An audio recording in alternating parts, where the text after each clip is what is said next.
What's going on, everybody? This your boy Isaiah, coming to you from Bucco's Locker. Subscribe, like, comment, share on all my videos. Make sure you hit the notification button on this channel to notify you on all new videos that's posted on this channel. Well, folks, let me say this first. We are now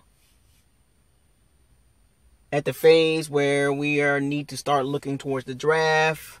What position we gonna be in the top 12? We're one of the 12 worst teams in the NFL, so I'm thinking we'll be a top 12 pick.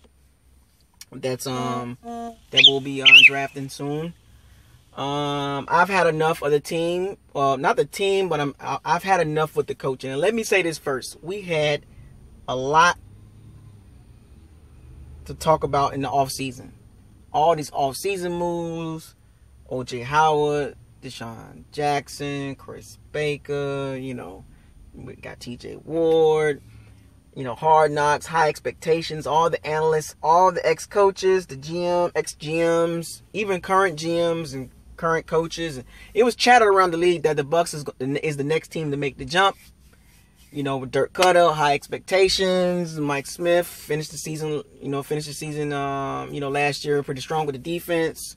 So it was only uphill from there. So as we stand today, folks, we are 2-5. We are officially out of the playoffs. I don't care what scenario you guys think about in your head. Whatever dream scenario, the Bucs can win, 9 straight games, and we can go 11-5 or win the next 8 out of 9 and go 10-6. It ain't happening. As long as Dirk Cutter and Mike Smith is at the head coach and defensive coordinator, we are not going anywhere. This is a total regression. Week after week, inconsistent play calling, inconsistent defensive schemes, which is causing the players to look really bad. I think we got some good players. It's just bad coaching. They putting these guys in the wrong scheme to not succeed. And y'all can keep blaming Jameis and his turnovers. I'll be on Vernon Hargraves, quite a bit with his coverage. Jerry McCoy's being poorly used. Warren Sapp pointed it out. Even the Thursday night game, with Marshall Faulk and Deion Sanders and all them saying that, and Steve Smith was saying that we ran a simplistic offense. I mean, it's every week is something. It's been the offense the last couple of weeks. It was been poor defense. So this game, we get good defensive play. We held Carolina under 300 yards, which didn't surprise me because Carolina offense is not that great. But somehow Carolina found a way to win the game 17-3. Dirk Cutter. I didn't even watch the game, folks. I just followed it on Twitter because I was working at the time. You know what I'm saying? So I followed the game on Twitter. And from what I was reading from the reactions from the fans and all my pirates and my sea bandits is Dirk Cutter once again with the poor coaching. It was a segment during the game. It was 4th and 2 in their territory. He decides to punt the ball. Then Carolina goes down the field and kick a field goal, which makes it 10-3. And then, Jameis Winston with some turnovers, fumble, 2 interceptions. The defense actually played pretty good. Chris Conte got an interception. But we found a way to lose the game. This time the offense didn't show up, and that's all on Dirk Cutter. He's the offensive coordinator and the head coach, which I'm not a big fan of a coach that's a head coach and a coordinator at the same time. Being a head coach requires you to have ample amount of time to focus on the team overall structure. And when you're trying to game plan an offense, it takes away from being an actual head coach. There's only a few coaches that can do it, and Dirk Cutter is not one of them by far. I'm officially off the Dirk Cutter train. It was nice while it lasted, folks, but I've seen enough. We're going to be, as long as he's at the helm as a head coach, we'll be between a 5-11, 9-7 type team, depending on how the ball goes and how the game goes, give and take. But it's a 5-11, 9-7 team. Skip Bayless was right. We have a ceiling with Dirk Cutter, and we have reached it. We reached the ceiling last year at 9-7. This year we have totally regressed. And I'm very curious. Defensively, we were really bad. I'm done with the defense. Offensively, yes, we had a bad game, but it just too inconsistent. We put up 27 points against top defense last week against Buffalo, and then we go to against Carolina, and we get very simplistic and conservative. Doug Martin was actually having a good running game. Dirk Cutter is not a big heavy. He's not a heavy run guy. Second ranked pass offense didn't do anything in the game.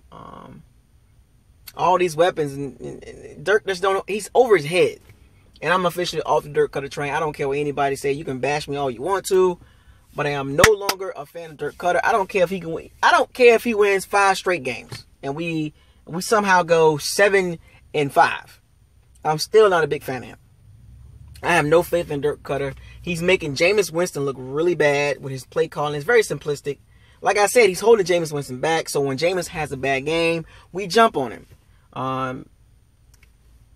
Gerald McCoy looks like an average defensive tackle now. Mike Smith, once again, no sacks in the game with a bunch of pressures. It's not working, Mike Smith. The scheme, you brought this bullshit-ass scheme from Atlanta. That's why you got fired. I'm going to keep repeating that. I don't know what the Bucs were thinking that Mike Smith can make this defense really good. His defense has never been good. It was a bad hire. And I think the Glazers and Jason Light is going to have to take a bullet on this. Somebody going to have to take the fall. Whether it's Dirk Cutter. Well, actually, these are the scenarios. Dirk Cutter going to have to fire his buddy Mike Smith to save his job. Or Jason Light is going to have to fire Dirk Cutter for not firing Mike Smith to save his job.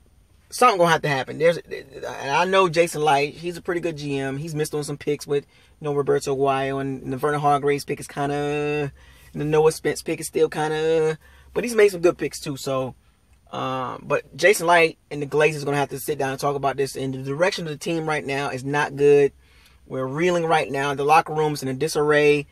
The locker room's probably lost now. We're 2-5. You got, Atlanta got 5 wins. Carolina got 5 wins. The Saints got 5 wins. We have no chance of catching them after 7 weeks, after 8 weeks, really. But unfortunate, folks. I was really excited about this season, but reality is reality, folks.